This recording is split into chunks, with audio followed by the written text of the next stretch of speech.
Welcome to the Liberty and Leadership Podcast, a conversation with TFAS alumni, faculty, and friends who are making an impact today. I'm your host, Roger Ream. Today, I have the great privilege of welcoming back to the Liberty and Leadership Podcast, Dr. Donald Devine. Don is a colleague of mine and senior scholar at the Fund for American Studies in Washington, D.C. Don's impressive career includes serving as director of the Civil Service during President Reagan's first term. During that time, the Washington Post labeled him Reagan's terrible swift sword for his success in reducing billions in spending by cutting bureaucratic excesses from government. Don also has an impressive career in academics as a professor at the University of Maryland and Bellevue University in Omaha, Nebraska. Don's a prolific writer as well. He's written 11 books, including his most recent, Ronald Reagan's Enduring Principles: How They Can Promote Political Success Today. His work regularly appears in The American Spectator, The Imaginative, Conservative, and Law and Liberty. I'm looking forward to this conversation on a number of timely and important topics. Don, I look forward to our conversation. It's great to have you back as a guest. Great to be here. Well, let's start somewhat toward the beginning. You began your career, I know it involved military service and graduate work and getting into the academic field. Did your study of government and politics inform your political and economic philosophy? No. Actually, I started work. I worked all the way through going to college. So I worked at an insurance company for 5 years or so before I went into the military or the graduate school. And actually, I learned my biggest lesson there.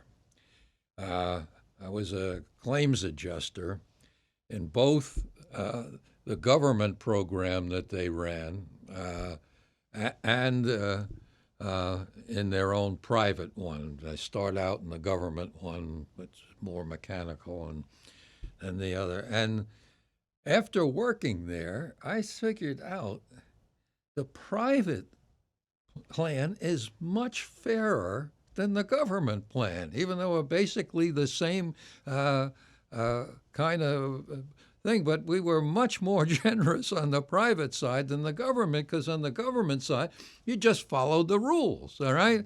And no discretion. No matter how, but not the discretion, it forced decisions you didn't want to make, really, that you knew weren't the right ones to make, but you had to do it because the law said you had to do it. So I learned most about how the world works in economics through that experience. I was also very lucky at St. John's University to have a great professor, one for economics, another two for philosophy. So I did get a lot from my academic career too, but it was really the practical dealing with it and recognizing that the government has to set all these bureaucratic rules, whether they make any sense or not. Well, we'll get into some of who the influences were on your thinking as we talk today, I think. But you perhaps are the most prominent thinker in the world today with regard to what is often called the philosophy of fusionism.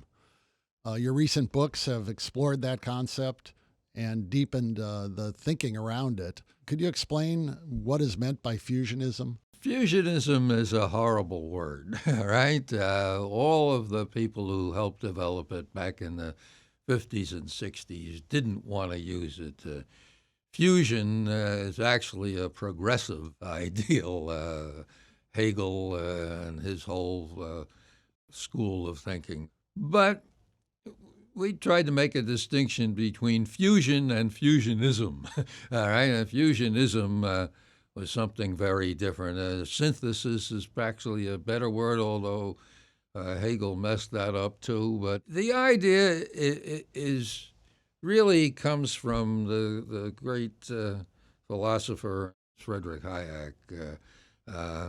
Hayek basically invented modern conservatism. he put a book out, an academic book in England that was picked up in America by the Reader's Digest editor and sent to millions and millions, and really turned a whole generation of conservatives around. And that was The Road to Serfdom. The Road to Serfdom was the first one, 1945. right?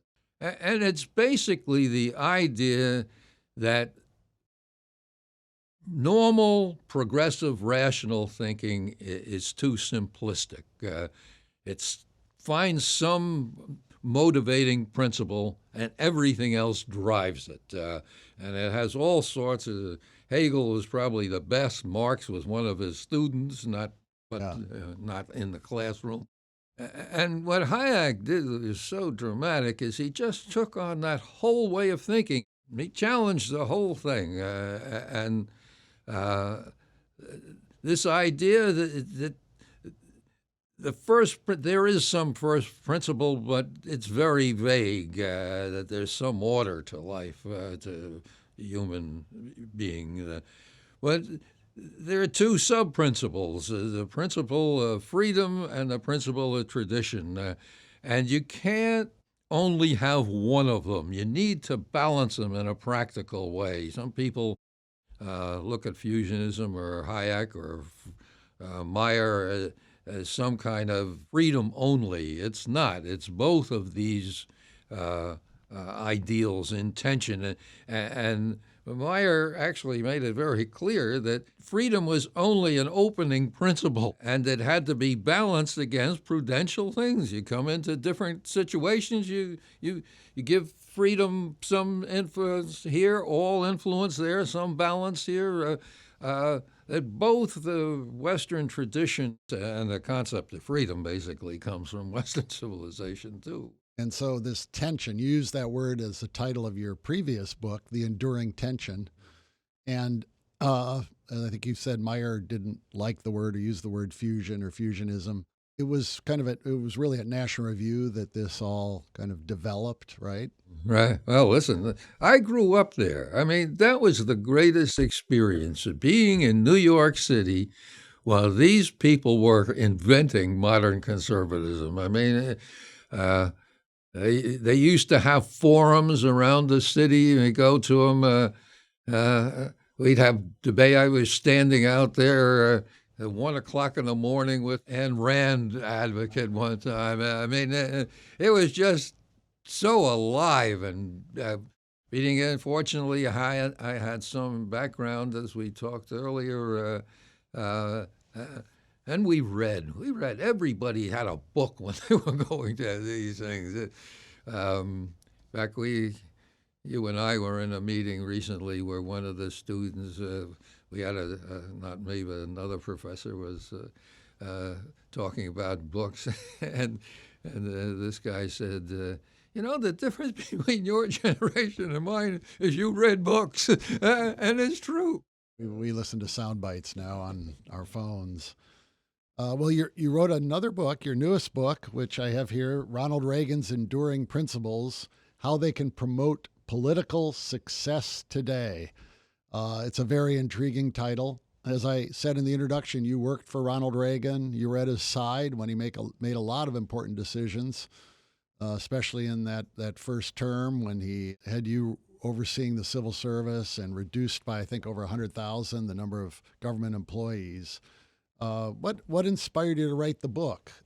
Is there a lot we can learn from those enduring principles of Ronald Reagan today? Well, it's more to me Ronald Reagan rather than his principles, but the principles are the important part of it. But Reagan is just such an incredible person. And he had the most important attribute a human being can have, and that's courage. And that's the thing to learn most about him. He read books, too. He was only a B student, but he read. Some modern presidents, I won't name names, they had to get an assistant in the White House to get them to start reading some serious books. When you're in the White House, it's a little late. One of the great things is to go to the Reagan Ranch and see Ronald Reagan's bookshelf there and just see what he took to read. I mean, Don, I remember reading a book about Reagan's GE years, forgotten who the author was, but he told the story of Reagan was afraid to fly at that time, in the 1950s and early 60s, I guess. So he'd take the train everywhere and he'd bring a pile of books with him and he'd read books on those long train rides across the country when he went speaking to at GE plants. And yeah, the evidence has come out, more of it even after he died, that he was just an avid reader and had read, the people you're talking about, Henry Hazlitt, Hayek, Meyer, read Nash Review, and that is incredible and important for you to be highlighting. Yeah, well, the thing that knocked me over here, I'm a college professor. I'm sitting at a conservative political action conference just after Reagan was elected president in 1980.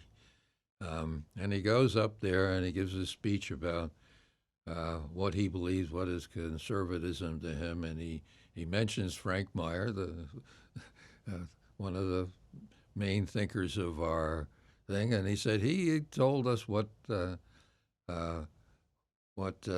conservatism was. It was this balance between freedom and tradition, and he used the term synthesis.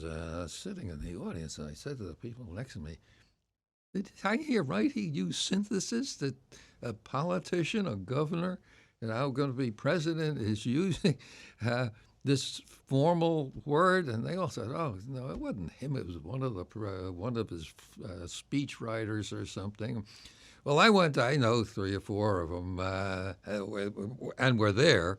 And I went over to him. I said, "How did that thing fusion get in there? Is that something?" They said, "Fusion? What is that?" I mean, he understood it better than they did, his so-called academic writers. I mean, he was just such an amazing man. Or his experience when he was shot. Ronald Reagan comes out. He's shot outside of a hotel after giving a speech in Washington. The Secret Service picks him up, puts him in the car. It's a tank, actually. Looks like a car, and take him to the hospital. And he says, "Hey, we're not heading off to the White House." He said, "No, sir, you've been shot. We're taking you to the hospital." He says, "No, America doesn't want their president to be in the hospital. They want him to be active running the country." Well, thank heaven they didn't pay any attention to him, and they took him. So still, when he gets to the hospital, the president tries to get up out of there. There's a gurney out there waiting for him. He takes 2 steps, and he falls down, and they take him inside. He wakes up inside, and the nurse is taking his pulse, and he looks at her and he says, "Does Nancy know about us?" Nancy, his wife. All right. He goes blank again. Next time they have to artificially wake him up. And I give him a thing and say, "You have to sign this, Mr. President." He says, "What is it?" He says, "It says you're passing the power over to your vice president because we don't know if you're going to make it through this thing." So he looks at that. "Now think of this. You're just being told you may not come out of this, all right?" What is he doing? He looks around the room at the doctors and nurses around the table, and he says, "I sure hope all you guys and gals are Republicans." Once in his life, he was overdone. The head doctor said, "We all are today, sir," and he was a Democrat. So he goes in, and they say for 2 or 3 days, who knows if he's going to make it or not. His wife, who is a big fancy dresser, has been 3 days without changing clothes, looks horrible. He comes out, he sees her, and he says, "Sorry, honey, I forgot the duck." I mean, this is a man you got to admire. He's a man. And you mentioned I was in government. I've been in Washington most of my life here, and it's been a long one, as you can tell. So few do it. I mean, I used to give, I think, the personnel coming into the government, it started, you want to be successful in Washington? They all say, oh, yeah. I say, don't do anything. Huh? I said, what? What do you mean don't? I said, well, if you do something, somebody's going to complain about it. If you don't do anything, nobody will complain. And I'd say 80, 90% of people who go into the government think that way, maybe more. I don't know. Some rise above it. But let's get back to the book and the principles that, and why you wrote the book, because it seems like that among conservatives today, some, not many, but some have, in a sense, disparaged Reagan or said that's the past. That was 50 years ago. Time to move on. But you're writing a book here saying, no, wait a minute. There's some important things here that we got to focus on. So what would you say are about his enduring principles that we need to kind of rally around today, or how can they help us today? The two principal ones are freedom and tradition. Myers, I think he put it best. We're talking about Western civilization and understanding Western civilization and why it's different. Everybody, not everybody, so many people on the left today, they want to change the whole world, and you can't do it that way. This took thousands of years to develop this. And the principle that makes it different is the principle that defends freedom, and that is the principle that there's a creator. And according to this tradition, the Judeo-Christian tradition, it came from God even allowing him to disobey him. All right? No other tradition has that kind of thing that you're supposed to fear gods, and they don't want you to do anything they don't want you to do, and if they do, they go to war with you. It's a different way of looking at the world. That's why our founders put Creator right in the Declaration of Independence. It's having some kind of base.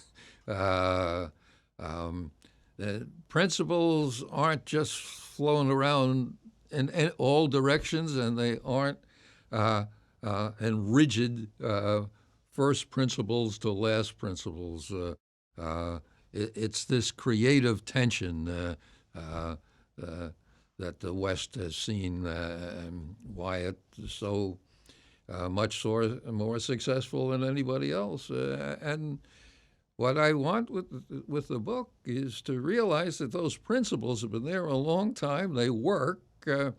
Reagan brought them back for a while, and it basically lasted from him until 2008 with the big recession. And we've gone much further down that road. And the only way we're going to get back if we understand how we got there and apply it. It's going to have a different application. And even some of the critics, it may need some rebalancing between tradition and freedom, although it's really freedom that's suffering more than the tradition, in my opinion. The freedom, the government just makes every major decision today, and it's got to change. And if it doesn't, Western civilization is going to be gone. Well, one discouraging thing I saw last week, Don, was a reporter for Politico, Heidi Prisbala, on MSNBC, said the problem we have today is we have these nationalist Christian conservatives who believe our rights come from God instead of that our rights come from the government, from the Supreme Court, and from the Congress. When you have prominent political reporters thinking our rights are ours because of government and the Supreme Court and not because of God, and they're just rejecting, as you said, the Declaration of Independence and our founding ideas. And Reagan anchored himself on those ideas. Oh, he did. And Reagan, some people are trying to make him out of some kind of cold warrior out always looking for a fight. It's in my book, but there was a Navy research library, I don't remember the exact name of it, did a study of all the presidents from George Washington up and taking into account some of the size of the country and things. But Ronald Reagan had one of the lowest use of American troops outside of America for the shortest period of time. And when he made mistakes, like he got too involved in the Middle East, he took him out of Lebanon. He went in and picked on a little puny country in South America he knew he couldn't get in trouble with. He came right out. He said in his final speech in London, he says, "We're not here to start a war with Russia. We're here to beat them through moral strength and courage." Don, describe your experience working side by side with President Reagan. He appointed you the head of the Office of Personnel Management, which is a very important agency, and you took it under your wings there and made just tremendous successes for the president carrying out his agenda. What were some of the challenges you faced? Talk a little bit about that experience. Actually, I was so lucky. It's unbelievable. I mean, I walked in the first day and there walked into the outgoing Democrat who was the head of the Office of Personnel Management. And I walk and he says, "You SOB," I'm allowed to say that here. Here I am. I fixed up the whole civil service to make it workable again. And you are walking in and implementing because it's taken me this long to get it ready. It only has a couple more months to go. Who was it? He was my former professor at the Syracuse University. We used to call it the Syracuse agency. He was appointed by Carter, President Carter. President Carter. And he pushed reforms of civil service. Yeah, and did reform the whole thing. He, in fact, taught me what government was really about. It's not about what any Republican thinks, or almost every Republican thinks, and that is that you run it like a business. It's totally different than running as a business. It's a political operation, and you don't need businessmen. You need savvy political people or people who understand politics. So he taught me about it, and I was lucky. I was with President Reagan in 1978 when he lost, and I was lucky that whole next year, a guy named John Sears set me up to put together a whole transition project for over 4 years, and I really learned what government was about and how to make it work. Great opportunity. Unfortunately, he didn't make it into the administration, and I did in the personnel agency. I was in the transition team, and we got so much of it done even before we walked in the office. And then I walk in the office, and all I had to do and fight, mostly people in the Reagan administration who were from the earlier Ford administration who were trying to stop us doing anything substantial. And I did that. The great thing about Reagan is he had me in 3 or 4 times to talk to the cabinet to tell them to take care of their person. We promised to cut back 100,000 employees. And every time after it was over, one time he was actually way out of the building, out of the room, and then came back into the cabinet room. He always says, "Just get those bureaucrats, make them work." Were you involved in the whole issue with the air traffic controllers going on strike early in his administration, right? They were going to shut down our airline system by going on strike. Yeah, well, that was a great opportunity. No one else, of course, wanted to defend that thing except him. Which is his decision was to So fire them, all right? of the other people at the Aviation Administration and Transportation, which is under them, they wouldn't want to go out. Nobody in the White House wanted. So I was the pincushion. Everybody was going after. And the decision was, do we give them a big raise that they're demanding, or if they don't go on strike, or do we fire them? Well, what happened was FAA and Transportation Department kept. First of all, they get paid more than off the general schedule. They get paid extra to begin with. Traffic controllers, and we had to give more money to them, and that was fine because we did need to pay them more. But my final offer they turned down. But then the Transportation Secretary and FAA gave it to them. They got it passed. It didn't get up to the president, but anyway, they gave in to that. But they were too greedy. They wanted even more. So they threatened to go on strike, and we had a big meeting in the White House with them and me and others there. And the only one defending firing was me and him and the president. And they had taken an oath to not strike, right? My assistant, one of my assistants, was there, and actually he asked, "Don't they have to sign something they won't go on strike?" Oh, this guy was pretty smart, Joe Morris, if you know him. He came out with the actual thing. We handed to her. That was the end of it. It just showed that they had to sign right on the document. So he said, they're going. That's it. They're violating their agreement. And actually, I even wanted to hire them back after a while because, if there was one airplane crash in the 2 years or so we were on demand there, it would have been the end of Reagan, period. But he was even tougher than me. In fact, he told me to stop when I was trying to work with the unions in the back because it got into the stupid union told the papers about it. So.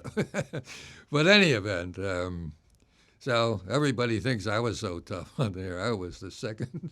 I was only the second by far. Reagan, he's just courageous, really amazing guy. Very, very few people are so well-read, tough, willing to make compromises too. When he did one of the big treaties to limit the arms, one of the Republican conservative leaders, well, he's dead now, called him, I forget the word, it was something terrible about traitor or something close to that for making this deal with the Soviet Union. He wasn't a rigid, always go to fight. He was very balanced guy, very rare kind of thing in politics. And, it was kind of a fluke. He couldn't have made it onto today's thing if it wasn't for a bunch of intellectual, smart Californians who supported him economically in his political things, which you couldn't do, maybe through some other reason, but you couldn't do it directly. Yeah.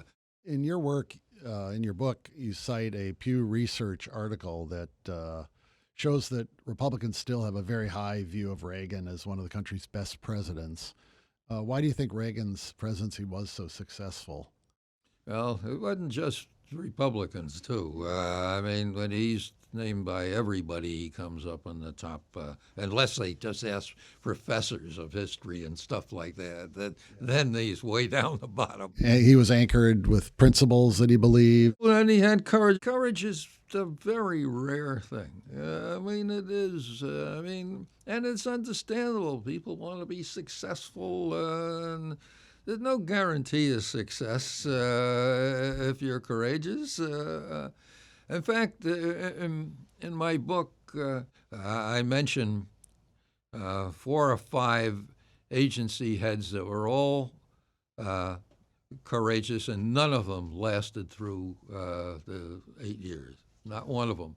I mentioned a bunch of senators. There was only one Senate vote in my 4 years as head of OPM, and we only got 7 or 8, no, maybe 12, 15, I don't remember the exact number of senators who voted for it, and almost all of them lost the next time they ran. I mean, so the courageous ones don't last.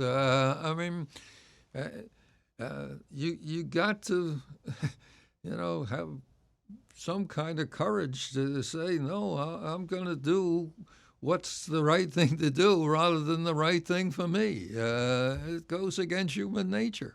Well, Don, as a senior scholar at the Fund for American Studies at TFAS, what advice would you give to past, present, and future TFAS fellows and scholars? I think read. Read books. Right?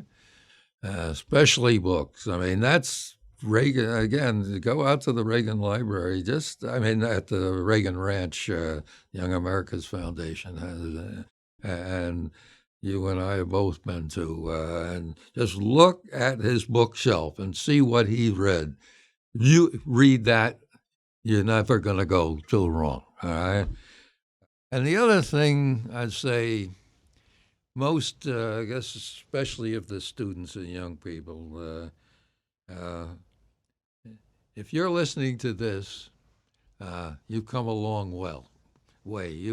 You've gotten through, or at least part of college, and you survived somehow to be willing at least to listen to what the positions are on the conservative right. And we have a set of programs what we call continuing education. And I think that is the solution. We want to drag the people that are tough enough to have gotten through universities in America as far left as they've gone, and narrow views of life and politics, and get them to be a group of leaders for the future. We have several different programs for that. We tend to think that you need a bunch of people to win. You don't. You only need a relative few. Remember, communism, which ran the whole 20th century, was started by a dozen people under Lenin. I mean, they changed the world. Or Jesus had 12. In fact, only 11 stuck with them all the way through. And that's what we need to do, is to build a group of future leaders that understood the world somewhat as did Ronald Reagan, and to why we have been the greatest civilization since the beginning of the world, and what we can do to keep it, not to change the whole world necessarily, but at least to get us back on the right track. Well, that's great sentiment to end this on, because even as you touched on in the previous question, Reagan, with a small group around him in California, really boosted his career and led to the changes that we saw that gave us tremendous prosperity for decades. And these programs that you touched on there, I was talking to someone on the telephone today who supports us about the fact that you've got a luncheon discussion group with 20 to 25 young people that come to our office, and they sit down with people that they read. You give them articles to read and to talk about. They get a chance to ask questions of key opinion molders in our world today. You've got the evening Fusionist Society meetings you hold with young people who are conservative and libertarian and everything in between, getting together to debate and discuss important ideas and articles. We've got the Public Policy Fellows program that's been out to Mecosta to look at the ideas of Kirk, the Constitution Center to study the Federalist Papers and read Hayek. And These things I think that you're touching on are just so important. And you take that base of ideas that you have, that Reagan and Frank Meyer have, and you infuse them into young people and then give them the courage to act on those that can really change the world. That's the hope. Yes, yes. Well, thank you, Don. It's been great to have a conversation with you. It's a privilege for all of us at TFAS to work with you to perpetuate these ideas for future generations to come. Thank you. Thanks for having me. Thank you for listening to the Liberty and Leadership Podcast. If you have a comment or question, please drop us an email at podcast@tfas.org. And be sure to subscribe to the show on your favorite podcast app and leave a 5-star review. Liberty and Leadership is produced at Podville Media. I'm your host, Roger Ream, and until next time, show courage in things large and small.